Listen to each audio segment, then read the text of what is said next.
What's up, everybody? I got another tutorial here for Vince Guaraldi's Great Pumpkin Waltz for Chris and for Maze89. Vince Guaraldi, one of my favorite jazz pianists ever. He was from San Francisco, right across the bay from where I live. Vince Guaraldi originally composed this piece for the legendary 1966 animated television program It's the Great Pumpkin, Charlie Brown. I've never seen it, but I bet it's great. I first heard this piece during senior year of high school when my band teacher made us play Christmas Time Is Here before we went on winter break. I don't think I'd ever heard the tune before, but I loved it as soon as I heard it. So, over winter break, I went and listened to the whole album that Christmas Time Is Here is from, A Charlie Brown Christmas. And Great Pumpkin Waltz happened to be included on that album on YouTube, so I ended up hearing Great Pumpkin Waltz at that time as well. Because of that, Great Pumpkin Waltz has always had a Christmassy vibe attached to it in my mind, even though it's supposed to be a Halloween-themed piece. Whenever I hear Great Pumpkin Waltz, I can't help but smell cinnamon and pumpkin pie and feel enveloped in warmth, like I'm in a house with the heater on full blast. And that's why this piece is one of my favorites. Alright, let's get started. There are already a bunch of piano tutorials for this piece out there, but this arrangement is simpler, sweeter, and shorter than most others. This piece begins in the key of C minor.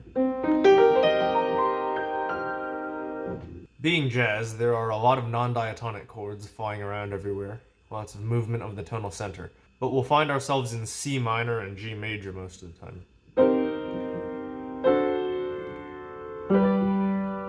On my recording of the track, my piano's damper pedal would squeak horrendously every time I released my foot off of it. Luckily, I've fixed it by now, but I really wish I'd fixed it before I recorded that video back then. Whatever. There's a link in the description for the sheet music I learned this from. You can already see my hands in the original video, and there exists sheet music, so why bother making a tutorial? Because I think I can offer you some helpful insights that might make learning this piece a bit easier. I'll play through it slowly, just as you'd expect, so you don't have to go back to the original video and turn it to half speed. But I'll also spend a bit of time breaking down and simplifying what's going on by pausing to talk and throwing text up on the screen. Alright, here goes.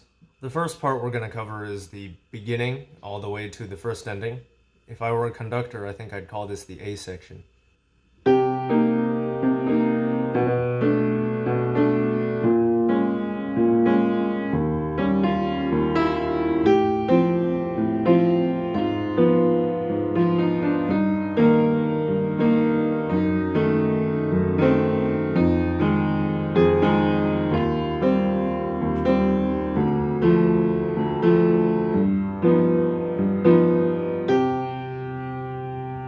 So, because this is a jazz waltz, it's going to feel swung, and it's going to be in 3. So we're not going to be counting 1 and 2 and 3 and 1 and 2 and 3 and. We're going to be counting 1 and 2 and 3 and 1 and 2 and 3. Got it? So the bass line in the left hand, it goes 1 and 2 and 3 and 1 and 2 and 3 and 1 and 2 and 3 and 1 and 2 and 3 and, right?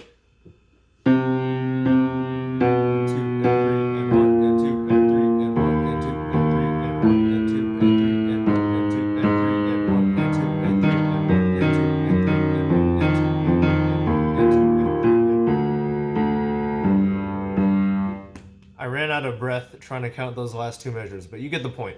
It's swung, and it's this 3 against 2 thing, so it's like 1, 2, 3, 1, 2, 3, 1, 2, 3, 1, 2, 3, 1, 2, 3, right? Practice that rhythm, make sure you get it down, because the entire thing is kind of dependent on that.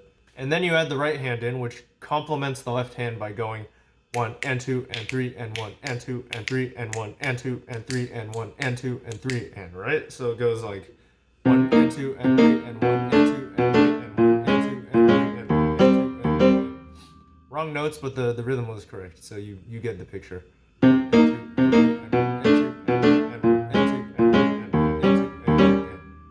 See? That rhythm is a big reason why this piece feels the way it is. There's a driving force behind it.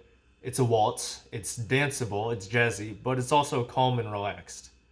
Alright, now it's time for the beginning all the way through the second ending. This is not the B section. If I were a conductor, I wouldn't call this the B section. It's still the A section, it just has a different ending. And you can hear me playing it in the original video. I play the beginning through the first ending, and then I go back to the beginning, and then the section that was the first ending is now switched out for the second ending.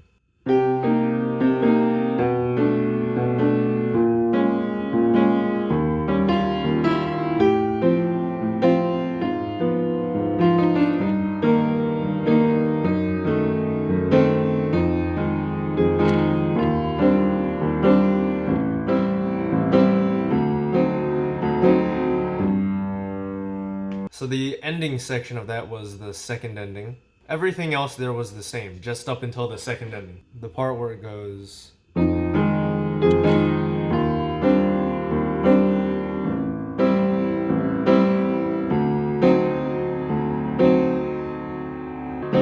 This chord, the D7 flat 9, apparently, really wants to resolve down somewhere. So we resolve here. All this stuff here sets us up perfectly for that key change to G major, which is the key of the B section, which is the next part of this piece. The B section sounds like this.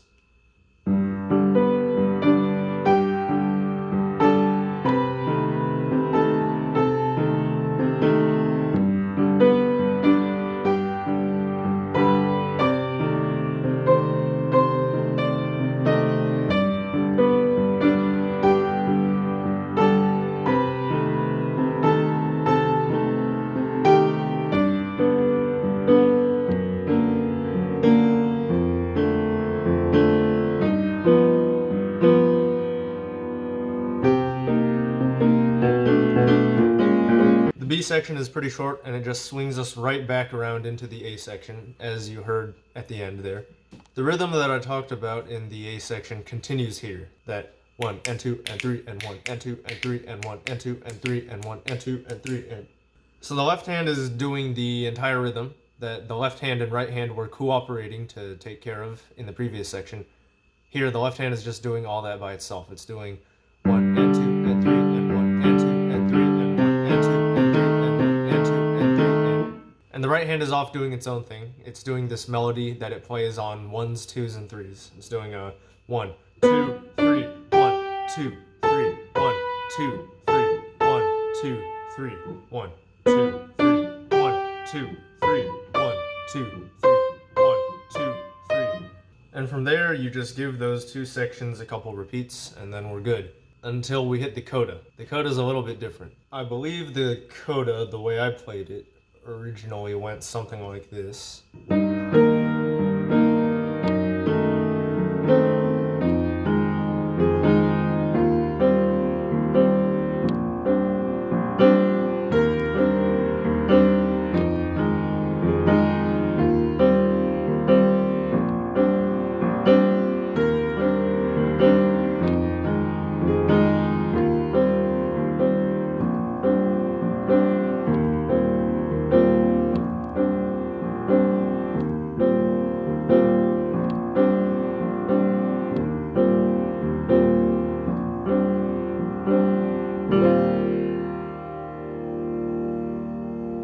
Now that I'm taking a look at the sheet music a little closer, it seems I played the notes in the CODA a little bit wrong.